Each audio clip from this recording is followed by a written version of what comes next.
Classes obertes, pares d'alumnes que fan de voluntaris i entren i surten de les aules, grups interactius i cap alumne aïllat. Aquestes són algunes característiques d'una escola d'Hospitalet de Llobregat que la fa diferent i que l'han ajudat a convertir-se en la millor escola catalana del 2017. És el Col·legi Joaquim Ruyra, de l'Hospitalet de Llobregat. A tots, molt bon dia. Alumnes, professors, què tal, com esteu? Molt bon dia. Molt bé. Bon dia. Hola. Hola. M'han dit que ara venint amb el cotxe estàveu estudiant les capitals del món. Sí. Que us agrada molt, això de les capitals del món? Sí. És divertit. Això vol dir que us puc demanar qualsevol capital i me la sabreu dir? Ui. Sí? Sí. Capital d'Itàlia? Roma. De França? París. D'Estats Units? Washington DC. DC, molt bé. De Mèxic? México DF. D'Argentina? Buenos Aires. Ho puc complicar una mica? Sí. Capital de Malta? Ai. Ai, No sé. Maltes. Malta, aquella illa tan petita. Bueno, ara en sortint amb el cotxe, sabeu què us toca, no? Repassar la capital de Malta. Sí. Agafar els professors i dir, escolta, la capital de Malta... Per què us agrada tant anar a l'escola que aneu? Perquè és una escola molt divertida. Les activitats que fem són, a més, que treballem molt i aprenem molt, són també divertides, que això és molt important, que quan fem les activitats siguin divertides. Escolta, però m'han dit que teniu pares vostres a dins l'aula? Sí, I com es fa això? Perquè jo no anava a col·le i hi havia els meus pares a dins la classe. Perquè els pares, que quan no tenen treball ni res que fer a casa, venen a ajudar-nos a l'escola en activitats i que ells també repassen coses que no sabien fa temps, que se l'han oblidat, i també els voluntaris, els exalumnes, que també estaven a l'altre col·le, i venen, quan tenen una mica de temps, venen a ajudar-nos i s'ho passen bé. I què és el que més us agrada de la vostra escola? El que més ens agrada és poder fer grups i treballar amb els companys, és discutint coses com per exemple lectures o diferents coses. Assignatures. Sí. Quina us agrada més? això és difícil, perquè cada assignatura No té... quedis bé amb tots els professors, tu, ara, Que abans me n'has dit una, d'assignatura. Sí, m'agrada, la veritat, la més que m'agrada és mates. Mates? Mates i educació física. Però si mates no agrada a ningú. Doncs a nosaltres ens agrada, perquè en mates fem grups interactius, ens ajudem i col·laborem uns amb els altres, i llavors els grups interactius fa que les mates siguin divertides. Explica'm això dels grups interactius. Com els feu, aquests grups? Els grups interactius consisteix en que, per exemple, en cada grup hi ha 5, 6, 4 persones que col·laborem junts i trobem una resposta en cada activitat. En cada activitat ens ajudem i discutim quina és l'opció més correcta o la resposta més correcta i trobem una resposta més concreta i molt millor. També comencen cadascú a dir les seves respostes.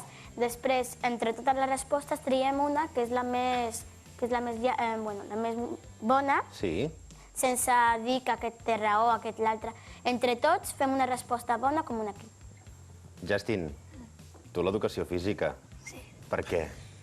Perquè pots jugar a futbol. Sí. I perquè me diverteix molt fent educació física i jugant amb els meus companys i aprenc molt. Perquè ets del Barça. Sí. Bé, aquí has guanyat punts. Raquel, Miquel, Marlene, molt bon dia. Què tal, com esteu? Bon dia. Els estàvem escoltant. Vosaltres dos sou les almes maters, una mica les ànimes d'aquest projecte i d'aquesta escola. Ho dèiem ara, no? La millor escola de Catalunya. Com la definiríeu vosaltres, aquesta escola? Per què és tan diferent? És una escola solidària, una escola de tothom, escola de les famílies. Escola del barri. Sí, de la ciutat. No és un projecte que es quedi a les aules, sinó un projecte que esquitxa a tothom.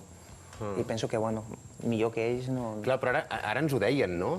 Tu, Marlene, ets una de les mares voluntàries que hi ha aquí en aquesta escola. No és fàcil trobar una escola en la qual alguns dels pares voluntaris, exprofessors jubilats, exalumnes que tinguin temps, facin de voluntari. Quina és la funció d'un voluntari, d'un pare, per exemple, la teva, en el dia a dia, a dins d'una aula amb alumnes? Bueno, para mí, como yo siempre lo he dicho, o sea, para mí es una experiencia muy buena. Más que bonita, es buena, porque te pones en el aula, en la clase con tu hijo, sabes de puertas, una vez que se cierran las puertas, tú no sabes lo que hacen tus hijos, pero aquí la escuela Joaquín Ruyra nos da esa oportunidad a nosotros, a todos los padres, a los exalumnos, de sentarnos y ver cómo actúan tus hijos, cómo hacen, cómo se portan. Y pues no, ya digo, para mí es una experiencia muy bonita y muy buena, porque incluso los niños se ponen contentos, se ponen felices, nos conocen. No us fa vergonya això de tenir alguns dels pares a dins la classe? No, ens fa felicitat més que vergonya. Us fa felicitat més que vergonya? Perquè ens ajuden molt. Són com uns alumnes més que ens ajuden, però també aprenen amb nosaltres. Això és allò de no deixar l'educació només a mans dels professors, no? Aquest debat de jo me'n cuido a partir de les 8 del vespre quan arribo a casa, però escolta, a les 8 del matí l'aparco a l'escola i aquests senyors que són professors han d'educar els meus fills, no? És com aconseguir aquesta simbiosi. És intentar trobar la fórmula i sempre diem, l'educació és un fet compartit, però això no s'ha d'explicar, s'ha de viure, s'ha de sentir. I per tant hem de buscar estratègies perquè realment la convivència entre famílies i escola sigui diària i real, no només parlada i pactada. Estem parlant de gairebé 30 nacionalitats diferents que hi ha en aquesta escola. A dia d'avui. A dia d'avui. Clar, això ha passat a diferents punts de Catalunya, va haver la polèmica dels EBE, per exemple, els espais de benvinguda educativa, no? Com situes una persona que arriba de fora, que no parla res del teu idioma, a dins una aula barrejada amb 28 nacionalitats? Això no ha de ser fàcil. És una oportunitat. Nosaltres, com a centre, vam viure aquest canvi de població al barri i, per tant, aquest canvi de població al barri també es va traduir a les aules. Nosaltres pensem que els nanos tenen necessitat de comunicar-se entre els seus iguals i això és el que els fa augmentar el seu nivell de competència lingüística i el voler interaccionar, integrar-se, tenir un sentiment de pertinença al grup, a l'escola i al barri, i la millor manera és compartint, és interactuant, és convivint, no? I, per tant, els espais segregats no entenem que donen resposta a aquest objectiu que tenim com a escola, com a barri, com a ciutat. La integració, la convivència, la solidaritat i el respecte per la diferència que passa per coneixement d'aquesta diferència. Les famílies i els nanos, quan conviuen, sempre expliquem que amb la convivència cauen els estereotips.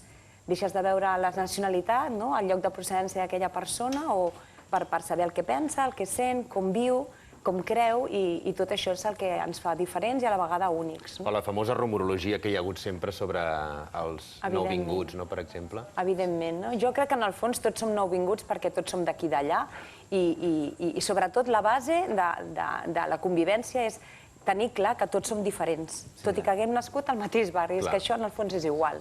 Tots pensem diferent. Nosaltres sempre parlem de la intel·ligència cultural, que és aquella que és innata en qualsevol persona. Siguis d'aquí, siguis d'allà, siguis de qualsevol lloc del planeta. Sempre tens coses a aportar.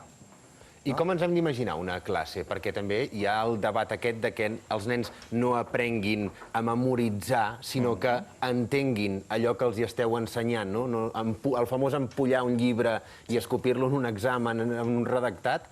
Això també ho apliqueu vosaltres? Sí. Han de ser nens competents. Han de ser nens que puguin moure's pel món. Han de ser nens que sàpiguen treballar en grup, que sàpiguen arribar a un consens, que sàpiguen aplicar tot allò que aprenen, el sàpiguen aplicar després. O sigui, sempre diem el mateix, és les altes expectatives, que tothom arribi allà més lluny que pugui.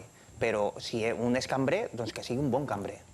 Si un és electricista, doncs que sigui bon electricista, no? I si treballes en una botiga, que sàpigues fer tants % de descompte, sàpigues guanyar-te la vida i ser un bon ciutadà.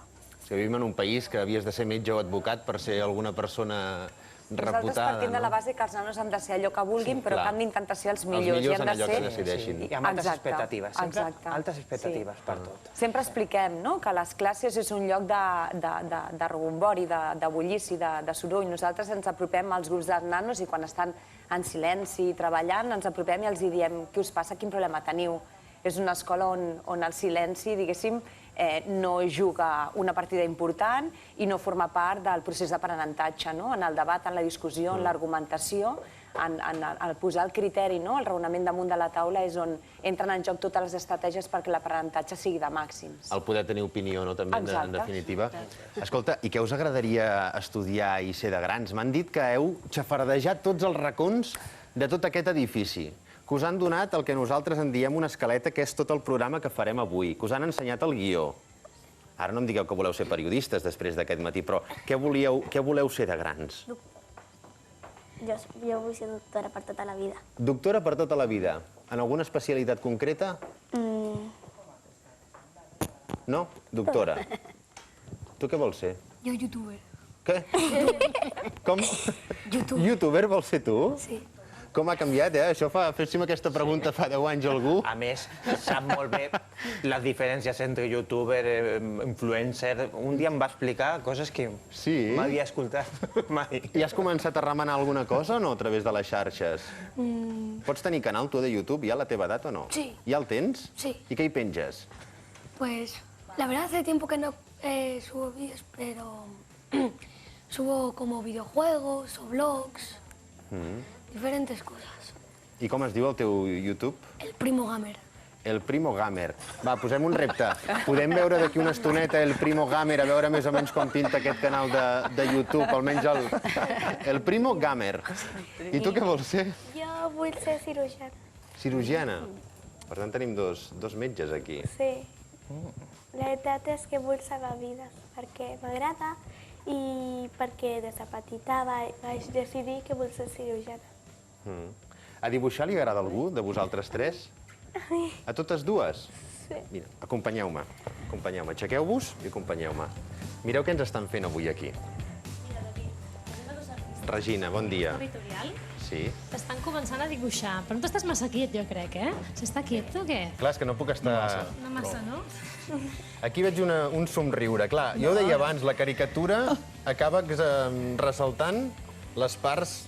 La belleza, lo que a uno le hace característico, lo que te diferencia a ti de ella, que es tu singularidad. Cada cara tiene una singularidad. És que ja m'imagino la caricatura d'aquí una estona amb unes dents així. No, se trata de resaltar lo que a ti te hace característico. Si tú lo aumentas un poquito, hace que el parecido sea más razonable aún. De hecho, la caricatura se reconoce antes que una fotografía. Muchas veces la gente mira una caricatura y mira una foto I ja saben que és aquella persona. y la caricatura se parece más a la persona que el otro, que la foto. Sí. Sí, muchas veces pasa. Avui parlarem de caricatures, Sara Regina. Martínez i Jordi Minguell, ara Sara, te'n parlarem, Jordi. Molt benvinguts al Ben Trobats. Gràcies. Heu vist com comencen a dibuixar o no? Sí. Sí? Després vosaltres us apunteu amb ells, si voleu. Tornem al sofà? Vale. Sí? Parlem... Ells van fent, David? Ells van fent, Vale. D'aquí una estona veiem com està el resultat. Anem al tema de deures, per exemple, que també és un dels temes que hi ha al damunt de la taula. Com el porteu, el tema de deures, a la vostra escola? El portem bé, no? És el tema Sí? de deures. Us donen molts deures? És una escola sense deures? És una escola que el que es fa allà es queda allà?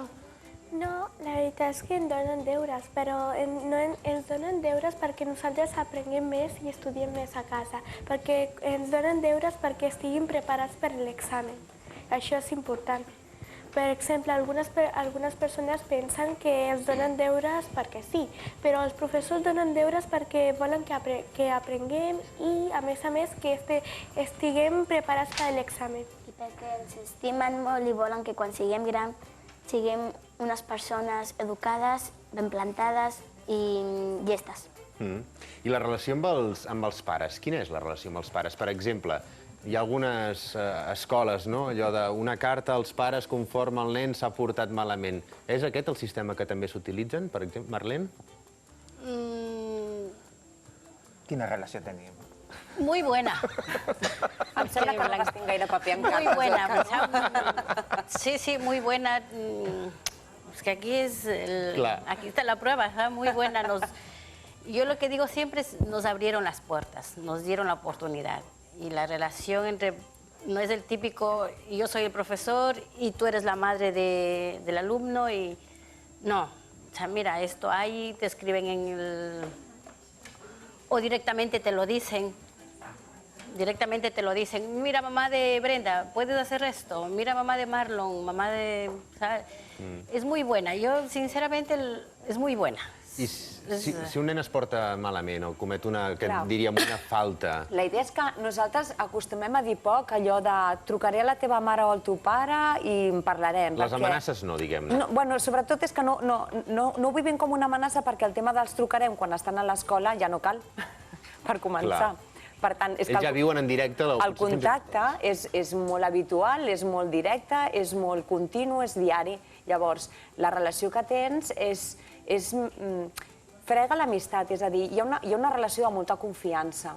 Tothom té el seu rol a l'escola, tothom té el seu paper, tothom té el seu objectiu a assolir, és una responsabilitat compartida, però igual que parlem de moltes coses del dia a dia, de coses bones, de coses no tan bones, de temes organitzatius, de les comissions mixtes es tracten tots els temes de l'escola i en comptes de participar només mestres i decidir què es fa i què es deixa de fer, les famílies també hi són. Quan hi ha algun conflicte, doncs també es resol amb la mateixa naturalitat.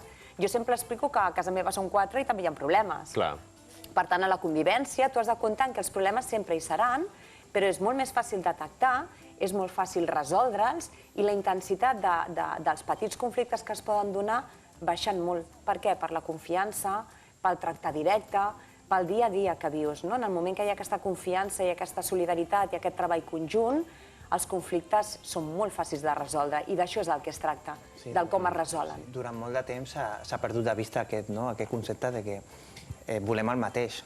Les famílies i els mestres volem l'èxit educatiu, l'èxit a la vida, i és una cosa conjunta i és una cosa que no hem de parlar perquè l'hem de sentir.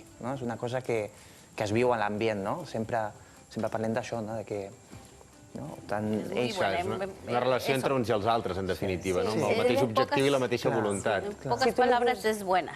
Sí. O sea, es buena. Si li dius a una família, te sentes, quedes, convoques una reunió i li expliques a la família el que volem pel teu fill és el millor, volem el mateix que vosaltres. Si li has d'explicar això és que alguna cosa va malament. No li hauries d'explicar, ja ho hauria de saber, ho hauria de sentir en el dia a dia de la relació. És el que pretenem com a escola. Vosaltres mireu molt la televisió? Jo no quasi sempre. Sí? Heu vist a vegades els presentadors que miren a càmera i diuen anem a publicitat i tornem de seguida? Sí. Ho voleu fer vosaltres? Vale. Sí? Veureu una càmera, a veure que em diguin quina. Veu aquella amb el botonet vermell a dalt? Heu de mirar aquella càmera i els 3 dir anem a publicitat i ara tornem. 3, 2, 1, anem a publicitat i ara tornem.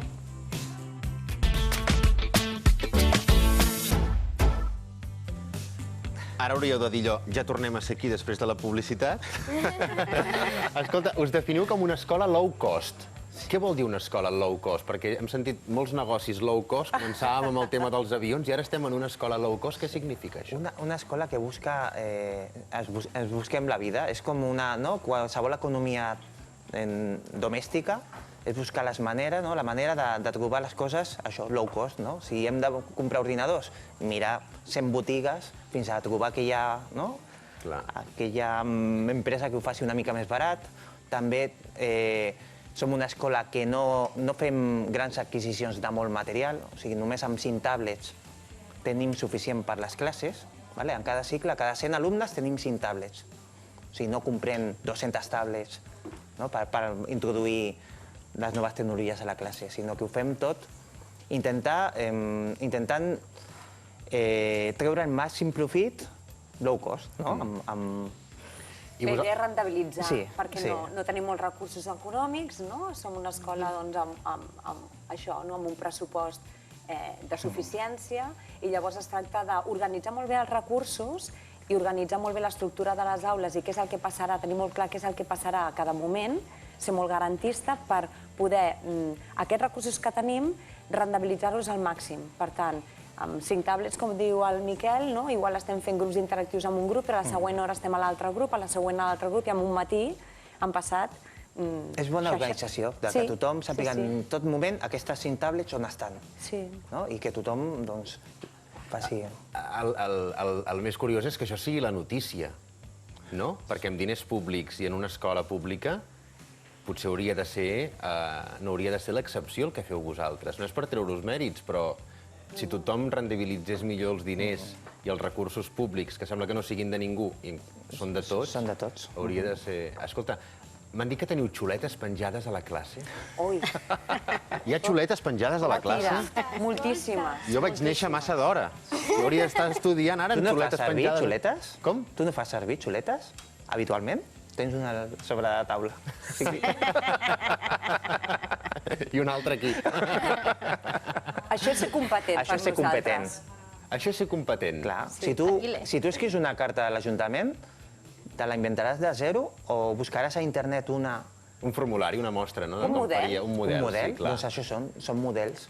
La competència es tracta amb els recursos que tens a l'entorn, saber-los aprofitar i contextualitzar-los a les teves necessitats. I això és el que els ensenyem. Modelatge, que en diem nosaltres, no? La vida està plena de models i has de fer servir, has de ser competent per adaptar-ho a les teves necessitats i que sigui el més adequat i oportú possible. I qui les escriu, aquestes xuletes que teniu a la paret? Vosaltres mateixos? A vegades ho fem nosaltres, però el professor ho fa, perquè quan tenim un examen ens ajudin una miqueta.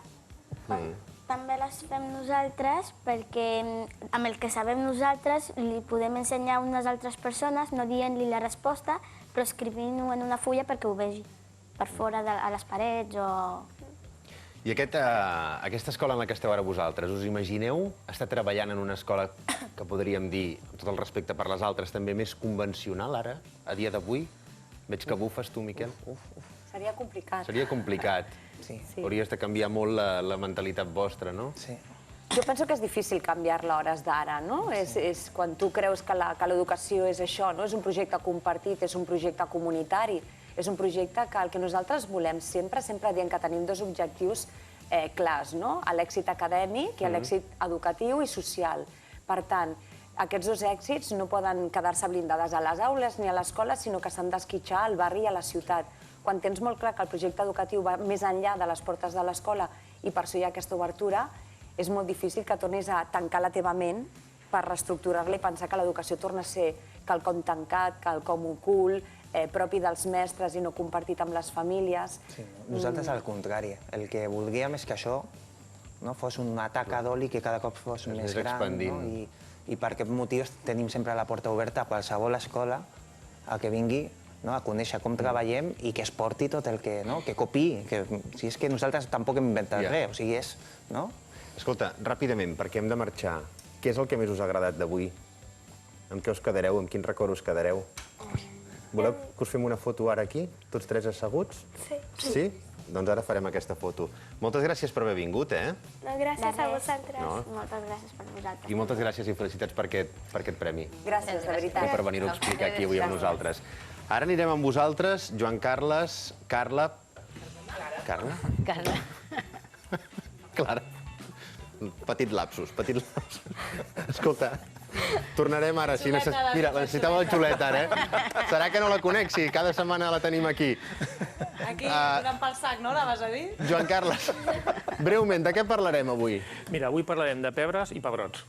De? Pebres i pebrots. Pebre i pebrots, amb la Clara Armengol. Ara sí. Escolta, ara la Cristina entrarà a fer-nos una foto, tots 3 aquí al sofà. La Cristina és la que em porta les xarxes. Ella és una mica també com tu, està a YouTube i aquestes coses. Fes-los una foto, que quedin ben xulos aquí, avui aquí. Home, has de somriure, heu de somriure, I vinga. Va, somriure. Vinc jo aquí amb vosaltres? Sí? Va. Ens hi posem tots? Sí? Va, somrieu? La mare també vol, Molt guapos. Yo puedo hacerme una foto con el presentador. La mare també vol.